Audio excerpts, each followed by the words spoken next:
Hello, everyone. Today, we're going to talk about a very important topic in grammar, adjective clauses. What is an adjective clause? An adjective clause is a group of words that, just like an adjective, describes a noun. But here's the difference. It's not just one word. It's a whole clause that contains a subject and a verb. For example, I received a birthday present that I didn't like. The clause that I didn't like describes the noun birthday present. So it tells us which birthday present we're talking about. How do we form an adjective clause? We usually begin an adjective clause with words like who, whom, that, which, whose, where, or when.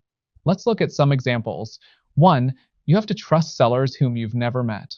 The clause whom you've never met describes sellers. 2. Omidyar changed to a business account, which was not free. Here, which was not free describes the business account. So, as you can see, the adjective clause always gives more information about a noun. Examples of adjective clauses: 1. Who used for people as the subject of the clause.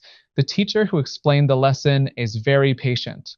2. Whom used for people as the object of the clause. The student whom I helped yesterday passed the test. In informal English, people often just say who I helped. Now it's time to practice. Listen carefully to this conversation, which is designed to help you practice the use of subject-adjective clauses. After listening, use the prompts provided below to reproduce the same conversation you just heard, paying close attention to pronunciation, intonation, and grammatical accuracy. Do you know the girl who sings in the school choir? Yes, she's the student who always smiles. I like people who make others happy. Me too. She's someone who brings joy to the class. Now listen carefully to this conversation, which is designed to help you practice the use of object-adjective clauses.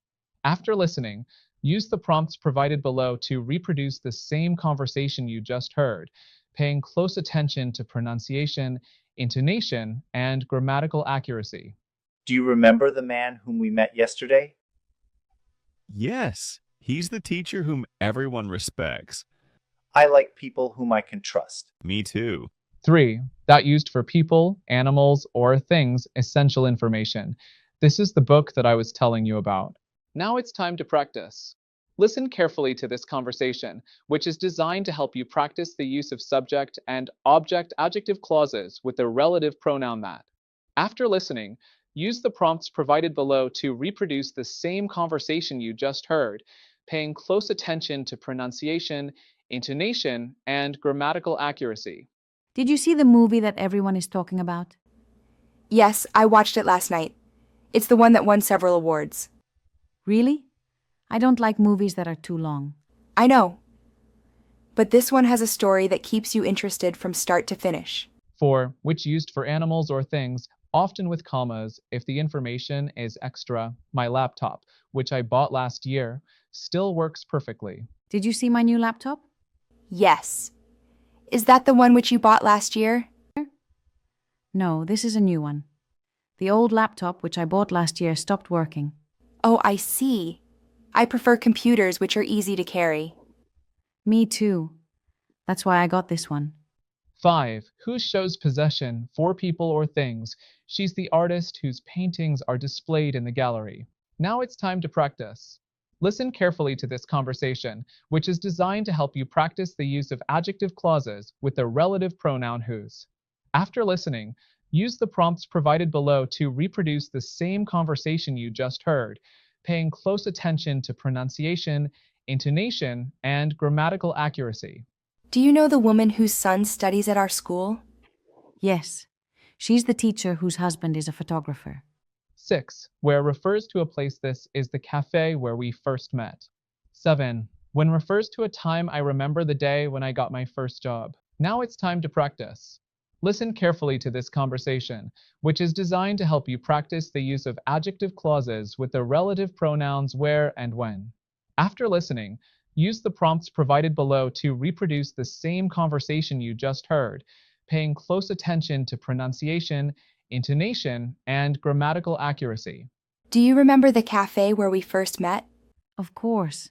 That's the place where we used to study every weekend. I miss those days when we had so much free time.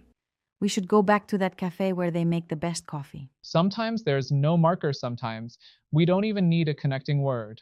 For example, in the following sentence, I received a birthday present that I didn't like. We can drop or omit the relative pronoun that. For example, I received a birthday present I didn't like. As you can see, I dropped the relative pronoun that, but it still works as an adjective clause. More examples from real life. Let's look at some everyday examples you might hear. I have a lot of old things that take up space in my house. I sell things that I don't use anymore. I have friends who buy and sell things online. In each case, the adjective clause helps describe things or friends more specifically. Important notes 1. Sometimes an adjective clause is set apart by commas, especially when the information is extra, not essential. Example, John Donahoe saved eBay, which was declining. If you remove the clause, the sentence still makes sense. 2. Other times, the clause is essential, meaning you need it to know which noun we're talking about. Example, the company hired Meg Whitman, who knew a lot about business. Without it, we wouldn't know which person they hired. Let's practice together now. I want you to try. Finish these sentences with your own ideas. 1. I have a friend who. 2. I like books that. 3. I know a place where. 4. I know city where. These sentences will help you start using adjective clauses naturally in your conversations. Summary. So remember, an adjective clause describes a noun. It contains a subject and a verb. It often begins with who, whom, that, which, whose, where, or when. Now it's time to feel them through rhythm and melody. I've written a song called The Clause That Describes, which I specially created to help you remember how adjective clauses work. This song brings grammar to life. It reminds us that learning English isn't only about rules, it's also about rhythm, sound, and expression. When we sing, our pronunciation, memory, and fluency all improve naturally.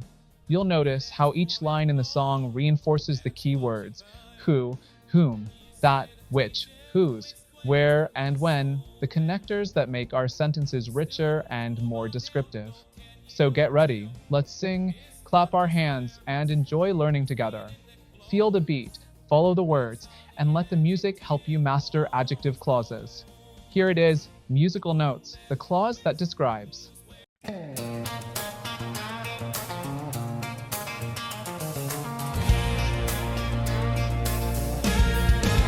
There's a little clause that loves to describe.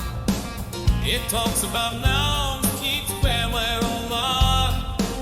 It's got a subject, it's got a verb. It has more info, that's what you heard. You said a teacher who explains the class so well. The student whom I helped, oh, can you tell? It's not just words, it's meaning that flows. That's how the adjective clause goes.